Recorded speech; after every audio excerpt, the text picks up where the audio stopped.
Today we wanted to spend a little bit of time on electronic water management for jails. You may say, what kind of water are you managing? What we're specifically talking about and referencing in today's little timeshare here is that of the inmate plumbing fixtures. A quick note, who are we? Largest security plumbing fixture manufacturer in the U.S. We happen to be manufacturing right here in Indianapolis. This is our headquarters. This is our only manufacturing plant. We're in Park 100, which is on the northwest corner of the city, just inside the I-465 loop. A family-owned business, third generation, so this is year 71 for us. Updating that slide needs to occur. We're around 125 full-time folks right now, and we have been a part of the Indianapolis area work release program for a number of years. It's been something that's helped us in a very tight labor market find people who want to work and who can develop into full-time people. We are a true U.S. manufacturer. A lot of people say, well, we assemble here, or we bring things in and then do some added value to it. That's fine, I'm not being critical of that, but I'm here to tell you that we make things from scratch. So we're bringing steel in on semi-trucks, we're bringing castings in, we're bringing forgings in, we are machining, injection molding, casting solid surface product, true manufacturer in that idea. And specific to water management, we've been in the game since 1996. We introduced the first system then. We're on the second gen, or almost third gen now, of water management. A number of facilities in the state of Indiana have our product in it. A number of facilities around the country and outside the country have it. That's our plant. Very proud of it. We'd love to host you if you ever have time or interest. Please let us know. We can do a 5-minute tour, or we can do a 2-hour tour. You can pick. Quick note, what do we make? Electronic water management systems, of course. I'm not going to go through all the bullet points. I will highlight one about halfway down. Mental health applications have become a very important part of what we do in our world and in your world, I'm sure, as well. We make a family of anti-ligature fixtures. So these are fixtures that resist tie-offs in any way, shape, or form. And that's become a very important thing. Shower heads, towel hooks, the design of fixtures. Those things have become more and more of a risk, a liability, and they have to be addressed, and we're working hard to address them with a family of products, some of which are here today on the steel cell trailer out here under the tent. Quick note, what is a water management system? It's low voltage technology designed to basically control the use and misuse of inmate plumbing fixtures. It's hardware, it's some software, it's some componentry that goes with it. Together, when you put it all together, it gives you a system that is durable, consistent, and offers your staff greater control over your facility. It also goes to reduce your costs from a standpoint of water costs and sewer costs. So really the two primary factors when we start looking at something like this is how can we help your staff be more effective and safe, and how can we give them greater control over the use of, or not the use, but control over the inmate use of the plumbing fixtures. And you may say, not a big deal. We'll give you a couple instances to let you know where it could be. Why might I need this? Do I want to reduce my water and sewer expenses? Absolutely. If you are like any other public entity, water costs are doing nothing but going through the roof. Maybe not as fast in your area, but I can tell you right now that we look at the water costs around the U.S. in cost per thousand. And if you look at your utility bill, it's very simple to go in there and figure out what you're paying per thousand of water, and every bit as importantly, per thousand of sewer. And we'll get to a little brief calculator that is something you can walk away with today if you'd like to get an estimate on what you're spending and what you might be able to save, more importantly. You may already know what you're spending. You may want to eliminate toilet or shower flooding of a cell. I'm going to show you a couple quick videos here that might illustrate that point. And I want to control other fixtures as well. This is a video from a little bit of an introduction, a county here in Indiana, Madison County. This is a very recent video from Fox 59, which is the local channel here, about an incident that they had. County jail officials are looking for answers to a big flooding problem. A recent flood caused a lot of damage throughout the building. But as Fox 59's Nick McGill shows us, jail officials are having a hard time putting a plug in the problem. I can tell you that over the last 8 days, we've had 4 significant floods. And that's causing multiple problems for the Madison County Jail. We paid a visit to the jail after the mother of an inmate complained her son was living in a flooded cell block. We have a lot of leaks that are caused by all that flooding. And when you have leaks, you have plaster that will crack and cave in. You have health issues. You have serious health issues. Sheriff Scott Mellinger says the heart of the problem lies with inmates causing the floods by clogging their own toilets, using uniforms or ropes made from scraps to create a plug. He even says some inmates use the plumbing system as a delivery method for contraband like letters or drugs. We recently discovered a female inmate who had over 20 letters that had been sent through the plumbing system in just that way. But a lot of times that contraband gets stuck. This is a picture from August of a giant clog taken from a sewer main outside the jail, like the result of decades of buildup. In his office, Mellinger showed us what's commonly fished out of the pipes, causing floods and damage to an aging system. Some of the water from the floods is still dripping and causing damage to ceilings in other areas of the jail. Now inmates are using bleach water and soap to help sanitize the area. We're 100% sure that we can reduce the problem substantially. Now the county is looking to install these electronic flushers, which would control the amount of times an inmate could flush the toilet and significantly reduce flooding. However, due to money being tight, the flushers can only be installed in a fraction of jail toilets. If we could solve the problem overnight, we would do it, but when you have a jail that's 30 plus years old, it's difficult to do. The sheriff says work on installing those new electronic flushers could begin within the next 30 days, but due to the current plumbing system, it could be a while before work is finished. In Anderson, Nick McGill, Fox 59 News. Sheriff Mellinger's jail is 30 plus years old.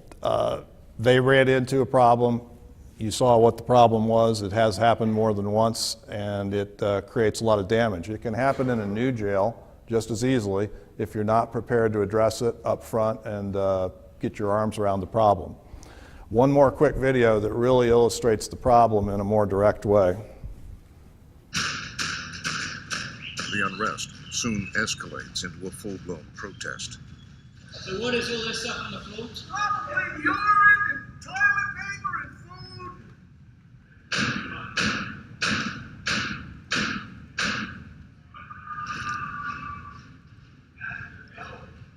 Half an hour, I'm gonna let that loose be in the hallway.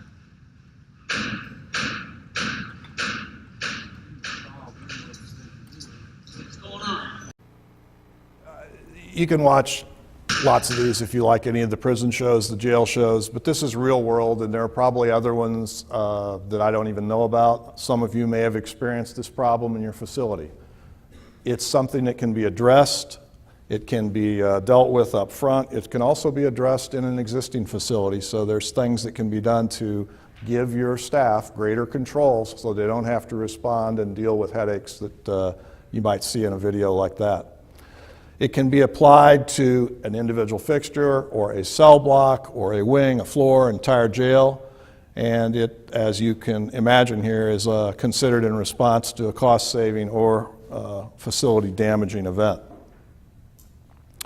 There are a couple different types. There are of products that can address it as far as the problems with the fixtures. There are fixture-specific controllers that are designed for toilets or for combination units or for showers.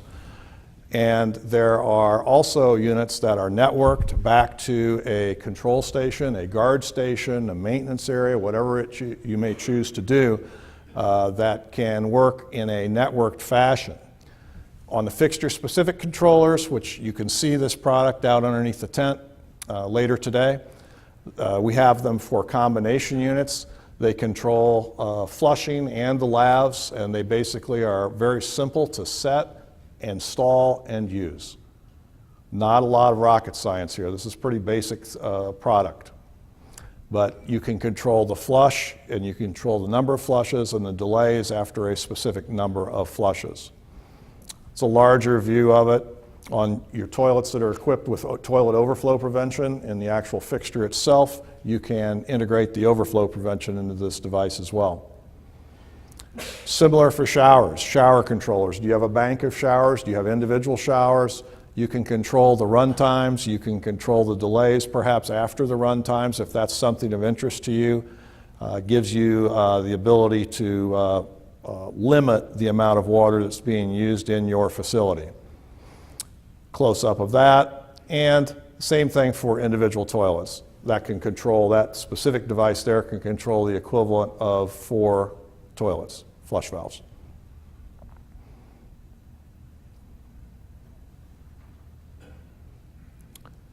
Networked systems are the preferred method for new facilities nowadays. I would say that the fixture-specific controllers are used more in a retrofit type of an application. The network systems give you a number of the bullet points you see here that are truly valuable, and they can be integrated back into your security electronics system if you choose to do so. That requires coordination between us and your SEC contractor. Not hard to do, but it's something that is very available and possible. That's a close-up of the controller itself. That controller controls the equivalent of 2 combination units, hot, cold, and flush for fixture 1, hot, cold, and flush for fixture 2. It can also control up to 6 showers. This is a graphical representation of a floor plan. So we're taking the architectural floor plan that your design professional has put together, and we're populating it with fixtures. So what you see here in those boxes, and it's a little hard to see perhaps from certain parts of the room, but what you see here, for instance, is this is a cell right here, cell number 108, and that's the combination unit in cell number 108. So you can control the function of that. You can adjust all kinds of times, lockouts, scheduled uses, so many different features and, of that specific fixture. Let's say you want to have a lockdown and you want to do a contraband search. It's very simple to go in, highlight the fixtures or highlight the wing or highlight the building, and you can immediately lock them out so that nothing can be flushed while you do your contraband search. Can be a very valuable item. This is a specific jail that we did. I don't remember which one, but we've done hundreds of these systems for different facilities that use them either in the entire facility or sometimes they use them in their problem areas. They might put them in the SEG area only. Next jail will say, I want it everywhere. It just depends. How do I get started? Define your need, define your goals. Your design professional, of which there are numerous ones in the room, or your construction manager can help you get through some of this and say, what is it you're trying to do? Our recommendation is this: be very careful about showing it as an alternate if you're going to include it in your bid, because it's one thing sometimes that somebody says, oh, we got to save money, and the next thing you know, you've lost control of your fixtures and you saved a little bit of money up front, but you're going to spend it down the road, no question. Review your sewer and water bills. We'll do it for you today. If you can get them to us, just email them to us. We'll take a look and we can give you an idea of what kind of savings you might be able to expect. Ask your jail administrator and staff for input. What do they think? Should we do this? Should we look at this? Is this a problem? Is it not a problem? For new construction, again, architects know what this stuff is. They've done it. They're familiar with it for the most part, and if they're not, we can help them get familiar with it. And then consider installing a test system, a small system. Let's say I got a problem cell over here. We can help you walk through that and install a test system, and you can try it and see if it meets your standards. Does it work for you in your facility? Here's a simple calculator. It's 2 pages. Page 1, I'll show you page 2 in just a moment. The concept is this. The top table right here, you enter in information about what your current state of affairs is. So, Average inmate use, how many minutes is your inmate running a shower per day? Average toilet use, how many times does he flush it? You'll say, well, maybe he flushes it 2 or 3 times a day. No, the average is shown around the industry, we believe is somewhere in the neighborhood of 25, 30 flushes a day per person, because they have a lot of things or a lot of time on their hands, and there are only a few things they can control in their environment, toilet being one of them. Lavatory use is only a ½ gallon per minute. It's significant, but toilets are flushing at significant rates. Okay, in your facility, do you have a toilet that's flushing at 5 gallons a flush, 3½ gallons a flush, 1½ gallons a flush? What have you got? Let's load in your current data. It's not hard to do. We can help you walk through this. And then let's load in, when you put in controls, what is reasonable? What's fair? What should be allowed for inmates in that type of a situation? And then what that does, so these blue fields here in the calculator are user fields. You can adjust them any way you want. You might not agree with our estimates. Fine, let's use yours. The second page of the calculator, we'll take that information and then we load in a couple more items here. How many inmates do you have? Not how many cells, how many inmates? What is your water cost per 1,000? What is your sewer cost per 1,000? And once those are loaded in, it will generate a number over here of what it is you can expect to save per year by having water management. It's not perfect, but it gets you in the neighborhood, because your commissioners or your people you're working with may say, well, this sounds like a really neat idea, but what's the benefit? What do we gain out of it? We gain control. I get that. That's nice. That's really sweet. But what can we expect to save? This is something we can help you with. We'll give you a downloadable version of it if you want to play with it yourself. Outside, on-site demos, we can bring the truck that we have outside to your facility. We can show your people if your commissioners are questioning it, or people in your decision tree are questioning things about systems like this. We'd be happy to demonstrate it to you and show you what we can offer. And I believe that's it. Open the floor for questions if there are any. So Craig, does your monitoring monitor the outflow of water from the cell? I guess I ask because could inmates store up water or plug so that it doesn't measure it going out? No, the system does not measure going out. It's based on how many times the valve would be actuated, and then we do the math from there. So if it's a shower valve or a toilet valve, how many times are they using that? And we're basically looking at that and saying, okay, if they punch that valve and it's a 3½ gallon per flush toilet and they do it 10 times a day, which is low, that's 35 gallons. So we're just doing simple math here, and we can even show you the stream behind the Excel spreadsheet. It's pretty straightforward. So stockpiling is not a big issue at this No, point. unless you stockpile it like the guy in the state prison did right there. Yeah. Yeah.